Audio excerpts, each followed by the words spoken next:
Good morning বন্ধুরা, তোমরা সবাই কেমন আছো? আশা করছি সবাই খুব ভালো আছো, সুস্থ আছো। তো আজকে দেখো তানভি এখনও ঘুমোচ্ছে।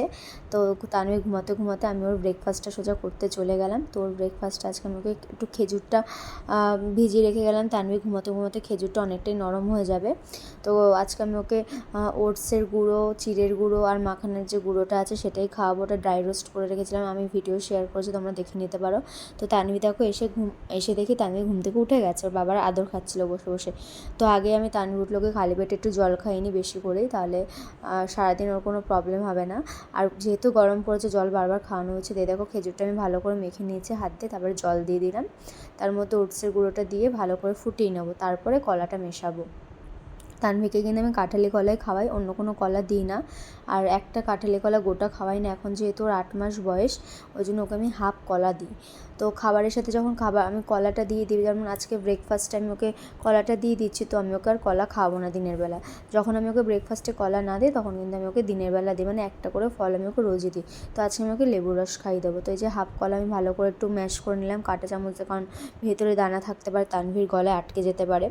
তো এইভাবে আমি ম্যাশ করে নিয়েছি। তোমরা কিন্তু বেবিদের এইভাবে খাওয়াতে পারো। আর তানভি না এই খাবারটা খুব ভালো খায়, মানে সুজির থেকে এই খাবারটা বেশি ভালো খায়। তোমরা জানোই আমি ওকে অল্টারনেটিভ করে খাবার খাওয়াই, কারণ ও এক খাবার বেশি, মানে ও বলে না, কোনো বাচ্চারাই এক খাবার মানে রোজ খেতে ভালো লাগে না, তাই জন্য ওকে আমি ঘুরিয়ে ফিরিয়ে দিই। কিন্তু ওটসটা খুব ভালো খায়।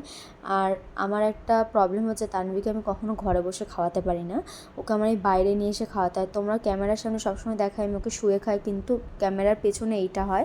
আজকে তোমাদের দেখাতে বাধ্য হলাম। তানভিকে আমার এই বারান্দা বসে খাওয়াতে হয়, কারণ ও সবাইকে রাস্তা থেকে ডাকবে, পাখিকে ডাকবে, ডগিকে ডাকবে, এইভাবে ভুলি ভালি ওকে খাওয়াতে হয়। ও কখনো একা খাবে না। হ্যাঁ, যদি ওর বাবা বাড়িতে থাকে তাহলে তাও একটু ঘরে বসে খায়, কিন্তু তাও খুব কষ্টে। ওকে বাইরে আনলেও তাও মানে খেলতে খেলতে খেয়ে নেয়। আর ঠিক এইভাবে আমাকে কষ্ট করে খাওয়াতে হয়, ওকে আমি শুয়ে কখনো খাওয়াতে পারিনি। তো যাই হোক, খাওয়া দাওয়া হয়ে গেছে, ওর জামাটা আমি চেঞ্জ করে দিচ্ছি, ঘামটা মুছিয়ে দিচ্ছি। আর আমি না তানভিকে থেকে থেকে ভিজা কাপড় দিয়ে, আগে টিস্যু দিয়ে মোছাতাম যখন ও ছোটো ছিল আর শীতকালও ছিল, কিন্তু এখন আমি ওকে ভিজা কাপড় দিয়ে, সুতির কাপড় দিয়ে মুছিয়ে দিই। কারণ ঘামলে বাচ্চাদের বিভিন্ন রকম র্যাশ, বিভিন্ন রকম অ্যালার্জি আর ঘামাচি হতে পারে। তানভীর ঘামাচি হয়েওছে, আমি ওকে ক্যান্ডিড পাউডারটা ইউজ করছি। ডাইরেক্ট ক্যান্ডিড পাউডার দিই না, ওকে এমনি যে বেবি পাউডার দিই সেটার সাথে মিশিয়ে আমি ওকে ক্যান্ডিড পাউডারটা দিই। তো একটু জল খাইয়ে দিলাম, তারপরে তানভীকে ওর ঠাকুমা দাদুর কাছে রেখে আমি সোজা সকালে ব্রেকফাস্টটা করতে চলে গেলাম আমাদের।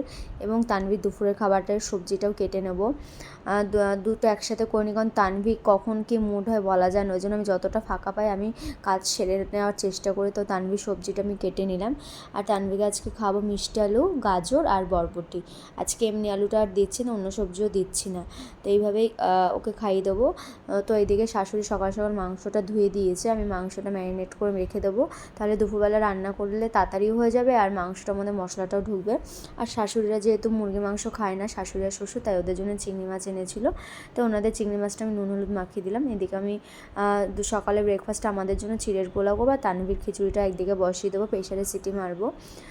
তো গাজরের তো চিড়ের পোলাওটা করে নিই। তোমাদের আমি একটা টিপস দেবো, তোমরা চিড়ের পোলাও যখন করবে তখন না চিড়েটাকে যখন ধোবে, চিড়েটা চিনি দিয়ে ভালো করে মাখিয়ে নেবে। তো তোমাকে আমি ভিডিওতে দেখিয়েও দেবো কীভাবে মাখাবে, তাহলে কী বলতো চিড়েটা ঝুরঝুরে থাকে আর খেতে অনেক টেস্টি লাগে। তো তানভীর খাবারটা আমি বসিয়ে দিলাম, এদিকে আমি চিড়েটা ধুতে চলে যাব। তো চিড়েটা ধুয়ে নিই, আবার তোমাদের কাছে ফিরে আসছি। তো দেখে নাও আমি কীভাবে চিড়েটা ধুয়ে আমি চিনিটা মাখালাম। এইভাবেই কিন্তু তোমরা পোলাওটা করবে, তাহলে খুব ভালো হয়। যে কিশমিশটা আমি একটু জল দিয়ে ভিজিয়ে রেখেছিলাম। তো এই যে ওইদিকে আমি চিড়ের পোলাওটা বসিয়ে দিয়েছি। আর তানভী এখন ঘুমিয়েও পড়েছে, ওকে আমি ঘুম পাড়িয়ে দিয়ে এসেছি এক ফাঁকে গিয়ে, সেটা আমি আর ভিডিও ক্লিপ নিইনি। তো তানভী ঘুমাতে ঘুমাতে আমার খেয়ে নিতে হবে, কারণ আমার তানভী যদি উঠে পড়ে আমার আর খাওয়া হবে না। আমার খেতে খেতে ঠিক 12টা-1টা বেজে যায়, কারণ তানভীর কাজ ফেলে রেখে আমি কখনো খাইও না বা অন্য কিছু করিও না।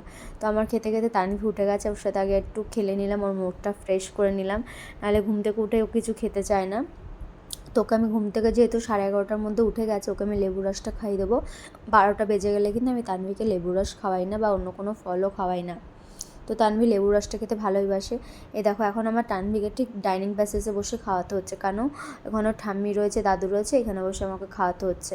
ও কখনো ঘরে বসে খাবার খেতে চায় না বা টেবিলে বসে খেতে চায় না, অনেক চেষ্টা করেছে কিন্তু খায় না। তো এই দেখো তানভীকে আজকে আমি সাবান শ্যাম্পু দেবো, এই জন্য ওকে বাথরুমে নিয়ে এসেছি সোজা। তানভী দেখো ভীষণ আনন্দের আছে, কারণ ওকে বেশি জলে স্নান করাতে হবে আজকে, যেহেতু সাবান শ্যাম্পু দেওয়া। তানভি স্নান করতে খুব ভালোবাসে, শীত গ্রীষ্ম বর্ষা ও 3টে ঋতুই পেয়েছে ও জন্মের পরে। তো ওই 3টে ঋতুতে ওকে দেখেছি কোনো প্রবলেম হয় না স্নান করতে, তো আমারও কোনো অসুবিধা হয় না। অনেক বাচ্চারা আছে দেখি স্নান করার সময় কান্নাকাটি করে, খুবই অসুবিধা হয় তখন, কিন্তু তানভীর কিন্তু সেই জিনিসটা নেই। হ্যাঁ, তানভীর একটা প্রবলেম, তানভী খেতে চায় না, ঘুমোতে চায় না, এইটাই হচ্ছে তানভীর সবথেকে বড় প্রবলেম। ঘুমোনোর সময় খুব ও কান্নাকাটি করে। তো ওইদিকে স্নান করে দিয়েছি, চলো খাবারটা বানিয়ে নিই। প্রেশারে সিটি মেরে দেখো আমি ছাঁকনিতে ছেঁকে নিই। তোমরা জানোই আমি ওকে মিক্সড গ্রাইন্ডারে খাবার খাওয়াই না, ওটা খেলে কোনো কাজে লাগে না, বাচ্চাদের কোনো গায়েও লাগে না। তো যাই হোক, আমি এইভাবেই খাওয়াই ওকে। একটু কষ্ট হয় কিন্তু বাচ্চার জন্য তো একটুখানি করতেই পারি। ভীষণ গরম পড়েছে, বলার মতো না। তো এই যে আমি তানভীকে খাইয়ে দিলাম। এটা আমার ডাইনিং প্যাসেজে বসে খাওয়াতে হচ্ছে। তোমাদের যেটা বললাম, আমি কিন্তু ওকে শুয়ে খাওয়াতে পারি না, ও ঠিক এইভাবে ওকে লাস্টে বসে বসে খাওয়াতে হয়। ও নাচ করবে, খেলবে, গান করবে, সবাইকে ডাকবে, এইভাবে ওকে আমার খাওয়াতে হয়। তো তানভীকে খাওয়ানো কমপ্লিট, এবার আমাদের জন্য একটু কিছু করি। তো আমাদের জন্য একটু লেবু জল বানাচ্ছিলাম, তো আমরা 3জনেই খাবো। তো লেবু জলটা খেয়ে নিলাম, তাহলে একটু শরীরটা অনেকক্ষণ রিফ্রেশ থাকবে। আর শ্বশুর শাশুড়িরও বয়স হয়েছে, ওনাদেরকে একটু এসব করে মাঝে মাঝে খাওয়াই, যেহেতু প্রচণ্ড গরম পড়েছে। আর বরেরটাও করে রেখে দিলাম, ওকে ডিউটি থেকে এলে দেবো, 2টোর মধ্যে চলে আসবে, ওর জন্য ফ্রিজে রেখে দিলাম, ওই লোকে দিয়ে দেবো। তো চলো লেবু জল টল খেয়ে এবার আমি রান্না করতে চলে যাই। তানভীকে তো খাওয়ানো কমপ্লিট, আমার চিন্তাও নেই। আমি এদিকে মাংসটা করে নিলাম, ওইদিকে চিংড়ি মাছটা বসানো আছে। দেখো তানভী, দেখো ও ঠাম্মির সাথে খেলছে। এই যে তানভীকে খেলার পরে তানভীকে ঘুম টুম পরে দিলাম, আমিও স্নান করে চলে। আমার স্নান করতে করতে 4টে বেজে গেছিলো, তো একটু ঘুমিয়ে নিলাম। এই দেখো বিকেলে প্রায় 5:30টার সময় তানভী ঘুম থেকে উঠে গেছে।